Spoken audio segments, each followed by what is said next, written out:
인간은 이 관계를 이루며 사는 존재이기 때문에 사랑과 그 용서라는 단어는 굉장히 중요한 것 같아요. 사랑과 이 용서가 이 관계를 이어주잖아요. 오늘 이제 창세기 45장에 보면 요셉이 이제 형들을 향한 그런 사랑들, 그 사랑 속에서 이제 용서의 은혜가 흐르잖아요. 그래서 오랫동안 떨어져 있었던 그 형들과 육체적으로 가까워졌을 뿐만 아니라 감정적으로도 형들과 멀어져 있던 그런 상태가 돌아오는 그런 일들을 우리가 볼 수 있어요. 이제 용서라고 생각했을 때 오늘 제 말씀을 보면 이제 용서받은 자는 어떤 삶이어야 되는지, 또 용서하고자 하는 삶은 어떤 삶이어야 되는지를 우리에게 잘 알려주고 있어요. 요셉은 용서하는 자의 삶을 우리에게 보여주죠. 요셉이 이제 형들을 용서한다고 할 때 언제 용서가 되었을까요? 오늘 이제 45장이 되어서 용서를 한가요? 아니면 이전에 용서가 되었나요? 이전에 이미 용서가 되어졌죠. 용서가 되어지지 않았다면 복수를 위해서 살았을 거예요. 그리고 상처받은 것에 마음에 눌려서 누군가를 원망하고 자신의 세월을 보냈을 거예요. 그렇게 세월을 보내지 않았습니다. 성경 어느 곳에도 요셉이 그렇게 보냈다고 말하지는 않아요. 요셉이 이제 보디발 장군의 집에 와 있을 때에도 그런 원망하는 그런 단어들은 사실은 없어요. 그렇다고 용서가 되는 건 아니죠. 근데 그 감옥에 들어가고 하나님이 그럼에도 불구하고 함께 하시고 그의 사랑이 더해지고 그러면서 어떻게 해요? 그의 마음속에 은혜가 임하니까 모든 것들을 그냥 인간 편에서 바라보는 것이 아니라 하나님 편에서 바라볼 수 있는 그런 눈이 생긴 거죠. 첫째 아들 이제 감옥에서 나와서 애굽의 총리가 되었잖아요. 그리고 첫째 아들 므낫세를 낳았을 때 그 므낫세 이름을 잊어버리게 하셨다라는 의미를 담아서 그 이름을 지었잖아요. 나와 그러니까 아버지의 집의 일을 잊어버리게 했다. 모든 고난을 잊어버리게 했다. 이런 의미를 담고 있어요. 딱 그 아들을 낳는 순간에 그냥 해산의 고통으로 이 부모가 자녀를 낳았을 때 해산의 고통이 있지만 자녀를 본 순간 다 잊어버렸던 것처럼 이 아이가 태어나면서 자신의 인생 전체가 해산되어지는 그런 순간이었던 것 같아요. 그런데 다 잊어져 버린 거예요. 괜찮은 거예요. 이제 그의 마음에 하나님의 일하심들이죠. 그러니까 형들을 만나기 전에 하나님이 이미 그의 마음을 누그러뜨려서 형들을 사랑하는 마음. 그러니까 이제는 형들을 원망하고 복수하고 싶은 마음이 아니라 형들과 재회하고 싶은 그리워하는 마음으로 바꿔주신 거잖아요. 여러분 이게 삶의 관점이 변화하는 건 굉장히 중요한 거예요. 내가 어떻게 사느냐. 전에는 나를 증명하고 나를 자랑하고 그래서 뭐 세상에 또 성체를 입은 사람은 대갑게 살려고 이렇게 살았지만 내가 주를 만나고 나서 어떻게 해요? 이제는 용서하고 사랑하고 그리고 그들에게 하나님의 그 은혜를 흘려보내고 싶은 그런 마음으로 사는 것은 굉장히 중요하죠. 요셉은 그런 삶으로 우리에게 살고 있다는 것을 보여주고 있어요. 창세기 42장에서 요셉이 처음 형들을 봤을 때 그 형들은 못 알아봤잖아요. 요셉은 알아봤지만 요셉이 그 총리의 자리에 있었기 때문에 감히 쳐다볼 수 없어서 못 봤을 것이고 또 형들 입장에서 볼 때는 요셉은 죽은 사람이잖아요. 예수님의 제자들이 예수님을 보고도 못 알아보잖아요. 왜? 예수님은 십자가에 못 박아 죽은 사람이니까. 죽었다는 그 믿음이 살아있는 존재를 받아들이지 못하게 하잖아요. 17살 때 헤어졌는데 여러분 17살이면 이제 얼굴에 윤곽이 거의 나오잖아요. 고등학교 때 여러분 헤어졌던 친구 지금 만나면 딱 보면 조금 보면 이렇게 얼굴이 이렇게 나오잖아요. 이게 지금 한 20년 정도 지났을 때 나이니까 알아볼 수 있는 그런 나이인데도 못 알아봐요. 그런데 이제 그걸 이제 성경에서 이야기하는 건 이제 뭐 이걸 깊게 이야기한 건 아니고, 요셉이 형들을 보고 났을 때 복수심에 불탄 게 아니라 어때요? 그리워하는 형이 너무 보고 싶은 형들을 만난 것 때문에, 그 감격 때문에 42장 그 24절에 보니까 요셉이 그들을 떠나보내고 나서 울어요. 형들을 보고 나서. 오늘 45장 2절에 보니까 애굽에 있는 궁전, 그리고 요셉의 주변에 있는 사람들이 다 들릴 정도로 어떻게 요셉이 울잖아요. 크게 울어요.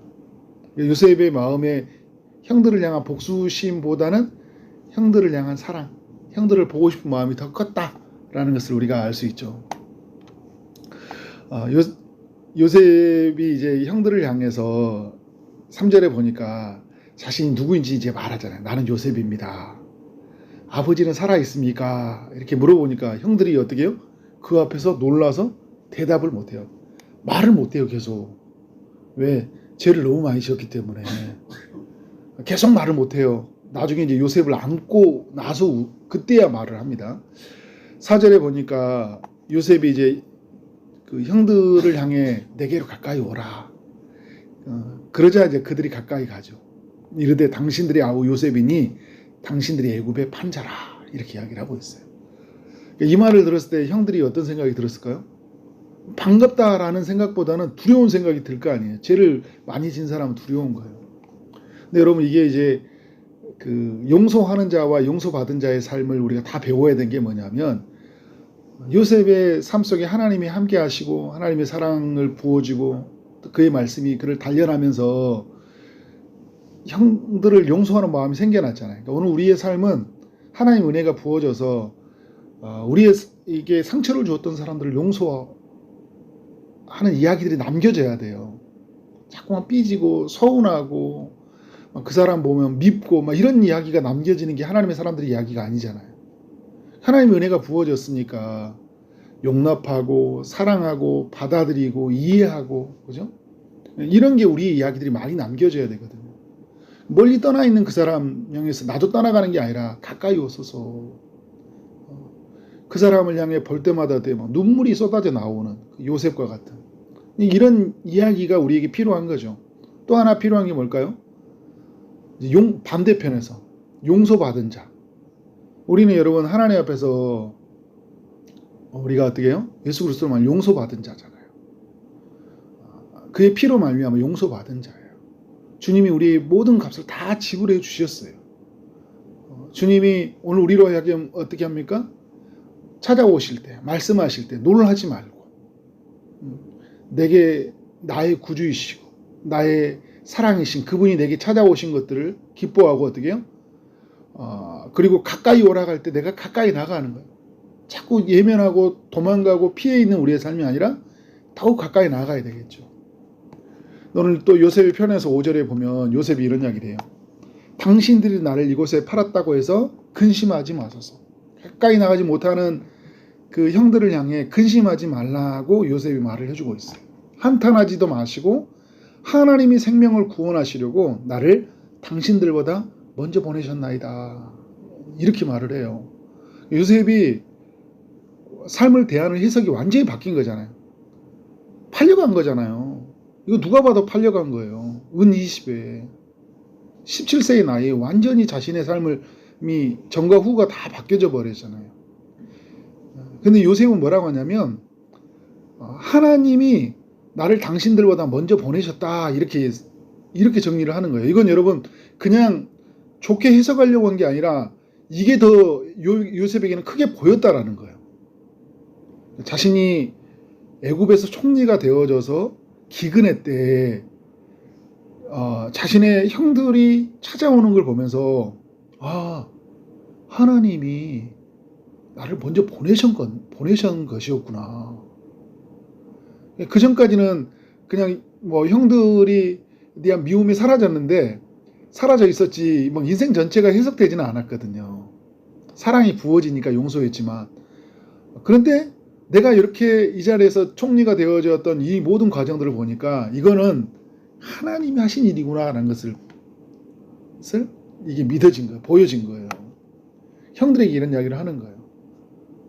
이 땅에 2년 동안 흉년이 들었으나 아직 5년은 밭가리도 못하고 추수 못할지라. 요셉은 계시를 받았잖아요. 앞으로 이제 5년 동안 흉년이 있을 것이라는 바로의 꿈을 통해서 하나님의 계시를 받았어요. 하나님의 약속이 있거든요. 그 말씀이 있었기 때문에 이 땅이 어떻게 이루어질지를 알고 있어요. 그래서 형들에게 어떤 이야기를 하냐면 7절에서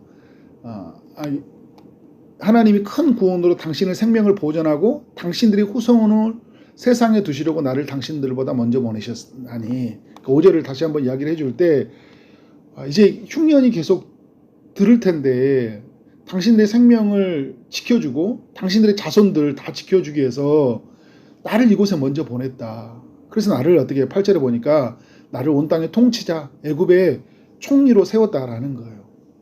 당신들이 보낸 게 아니라, 당신들이 판 게 아니라 누가 이곳으로 보냈다고요? 하나님이 보냈다라는 거예요. 여러분, 그래서 우리의 생각이 이 용서하는 사람들의 삶의 방식은 늘 어떤 것들이 해야 되냐면 하나님 편에서 늘 생각해 볼 수 있어야 돼요. 왜 나한테 이런 일이 생겼을까? 그리고 그 사람 때문에 내 인생이 돌아가는 것 같고 그 사람 때문에 많은 것을 잃어버린 것 같은 거예요. 여러분, 그럴 때 있잖아요. 하필이면 그때 그 순간에 그럴 때 그런 사람을 만나서 내 인생이 왜 이렇게 꼬이고 힘들었나. 근데 여러분, 다른 생각을 해보면 그때 그것을 통해서 내가 하나님 앞에 엎드리게 되었죠. 그리고 상처 입은 사람들의 마음을 헤아리게 되었죠. 그 돌아가는 순간에 막 주변이 회복되어지는 이야기들이 있는 거예요. 이것을 주시려고 이런 사람들, 이런 상황들을 주님이 겪도록 허락하셨구나. 이게 여러분 정리가 되면 나한테 상처를 준 사람들한테 마음을 빼앗게 살지 않는 거예요. 내게 이 허락된 것들의 마음이 더 큰 거예요. 너무 감사한 거죠. 그러니까 나한테 상처를 준 사람들은 미움의 대상이 아니라 어떤 대상이 된 거예요? 또 이제 감사의 대상이 되는 거예요. 그러니까 여러분 어떻게 된 거예요? 막 요셉이 막 잔치를 열어주잖아요. 오히려 고마움의 대상으로 여겨주는 거죠. 여러분, 이게 하나님의 사람들이 이 땅을 어떻게 살아가야 되는지를 알려주는 거예요. 그리고 나서 이제 요셉이 뭐라고 하냐면 9절부터 속히 아버지께로 올라가서 이제 형들로 하여금 이제 가나안 땅에 있는 아버지에게 가가지고 이제 지체 말고 이제 내려와라. 흉년이 계속 되어질 테니까 고센 땅에 내가 땅을 마련할 테니까 다 내려오라고 이야기하잖아요. 그래서 11절에 보니까 흉년이 아직 5해가 있으니 내가 거기서 아버지를 복양하리다. 요셉은 이제 가나안 땅에서 계속 살 것이라는 생각은 아직 못해요. 그러니까 여러분, 우리 인생이 뭐 다 끝까지는 보이겠어요? 근데 지금 내 눈앞에 있는 앞에 몇 걸음은 보이는 거예요. 근데 하나님이 우리에게 이제 말씀을 통해 저 인생의 끝에서 우리에게 보여주신 지혜도 주시지만 또 어떻게 해요? 지금 이 순간에 살아가야 될 그 몇 걸음을 또 보여주시거든요. 그래서 오게 해요. 오게 하도록 이제 모든 것들을 다 대안을 마련해 주잖아요. 그래서 11절에 아버지께 성한 모든 사람에게 부족함이 없도록 하겠나이다. 속히 모시고 내려오소서 이렇게 이야기를 하니까 14절에서 이제 요셉이 자기 아우 베냐민을 목을 안고 또 베냐민도 요셉을 안으면서 막 울잖아요. 15절에 이제 은혜스러운 장면이 나오는 거예요. 요셉이 또 형들과 입맞추고 안고 우니 형들이 어떻게 해요? 그제서야 요셉과 말하니라. 이제 말하기 시작하고 반말인지 지금 우리로 가져오면 존댓말을 써야 될지 막 굉장히 당황스럽고, 여기는 뭐 거의 말투가 이제 거의 이제 말이 뭐 우리처럼 말이 아니지만 총리로서 대해야 될지 동생으로 대해야 될지 굉장히 난감한 상황이. 중요한 건 뭐예요? 이 둘 사이에 벽이 허물어지고 있다는 거예요. 여러분, 이런 이야기가 누구에게 남겨져야 돼요? 하나님의 사람들에게 남겨져야죠. 오늘 우리에게 남겨져야죠. 서로 만남의 대상이 서로 경계하고 계속 눈치 보고 밉고 복수하고 싶고 원망하는 게 아니라 그냥 모든 경계가 허물어져서 그냥 국률의 대상이 여겨지고, 그래서 다 챙겨주고 싶고, 그래서 고마움의 대상이 되니까 내가 보상해주고 싶고 막 이렇게 생각이 들잖아요. 여러분, 요셉은 이렇게 할 이유가 어디가 있어요? 자신의 인생을 이렇게 만들어버린 사람들에게. 근데 복음의 관점에서, 하나님 나라 관점에서 보니까 이건 너무 감사의 대상들인 거예요. 우리 형들도 어떻게 된 거예요? 이것을 받아들이는 거예요. 그러니까 용서받은 자가 되는 거예요. 하나님이 내게 행하셨던 일들을 어떻게 다 받아들인 거예요. 가까이 오라가고 우리에게 허락된 것들이 있잖아요. 우리에게 허락된 이 모든 것들, 복음 안에서 예비된 모든 것들을 어떻게 해요? 우리가 다 누리는 거예요. 용서의 기쁨을 우리가 누리고 사는 거예요. 그래서 오늘 이 45장의 이야기는 오늘 우리에게 너무나 많이 필요하다. 하나님 모든 걸 준비하셨잖아요. 그리고 이 바로 왕의 마음을 누구를 들여서 바로가 더 좋아하잖아요. 막 왔냐고 하면서 내가 다 해줄 테니까 수레도 보내주고, 그죠? 하나님이 이렇게 우리에게 준비한 걸 다 준비해 놨다니까요. 내가 선택하면 되는 거예요. 내가 선택하면 되는 거예요. 다 주변에서 도와주도록 되어 있어요. 내가 용서하기로 결단하는 거예요. 지금 이제 여러분 이제 은혜를 누렸다면 이제는 여러분 정말 우리에게 막 편가르게 그러니까 그렇게 누구는 좋고 누구는 싫고 왜 이렇게 사는지 아세요? 용서가 안 되니까 그런 거예요. 조금 하면 서운하고 기브앤테이크, 내가 이렇게 섬겼는데 나한테 아무것도 돌아온 게 없고, 이런 사람은 필요 없어. 내게 원하는 사람, 내게 필요한 사람, 이런 게 아니라 그냥 모든 사람들을 국률의 대상, 용서의 대상으로 여기고 사랑의 대상으로 여기고, 어때요? 괜찮아, 그럴 수도 있겠지. 하나님이 저 사람을 통해서 나에게 큰 은혜 주시겠지. 그리고 그런 통해서 보면 하나님의 일하심들이 막 보여요. 우리에게 이러한 용서하는 이야기, 용서받은 이야기가 복음 안에서 있기를 주의 이름으로 축원합니다. 네, 기도하도록 하겠습니다.